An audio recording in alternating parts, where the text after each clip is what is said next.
O wala nang intro-intro, pumunta kami sa Amadoras Cafe? Search nyo na lang sa Google, nasa tabing daan lang. Kaya madaling hanapin. Yung sabi na haba, maraming salamat Manang Jessie, pero kailangan natin mag-intro. What's up yung mga karangkada? So ayun na nga, pupunta nga pala tayo ngayon sa Madoras Cafe. Yan sabi ni Kuya Jessie na kayo madumi yung dance ng expert natin kasi kita niya naman umuulan dyan at medyo maputik. Sabi ng barkada ko, malubak lang daw yung dadaanan namin pero maputik pala. Papakarwash ko lang.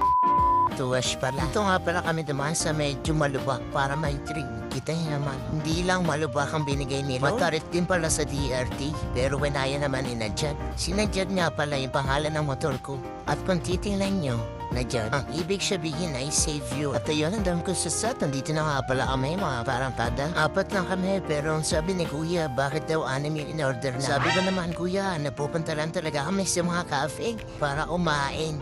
Saka para tikman yung mga coffee. Kahit di naman ako nagko-coffee. Ang daldal ko dyan, pero sinamarize ko na lang yung sinabi ko sa inyo, yun na yun. Saka nga pala, ako lang yung tao na pumupunta sa coffee shop o sa mga cafe na hindi naman nagko-coffee. Kasama ko kapatid ko, tapos si Angel, tapos si Hanika. Ito yung itsura na Amadoras Cafe, o diba may upuan dyan. Tapos sa tabi lang ng daan. Tapos lakad-lakad tayo, kunyari bladder tayo. So kung may sasakyan kayo, medyo nahirapan lang kami sa pagpapark kasi limited lang yung parking space nila. Yung nasa taas, tapos yung nandun lang din sa kabila. Siyempre, alam ko nang tatanungin niyo kung masarap yung pagkain. Eto, i-review ko para sa inyo. So sa akin, may kanya-kanya tayong opinion, di ba? At eto yung mga pagkain na mga in-order namin, papakita ko sa inyo guys. Umorder ako ng pares. To be honest, mahal siya sa price niya. Umorder ako nito, tapa. Eto, lechon kawali.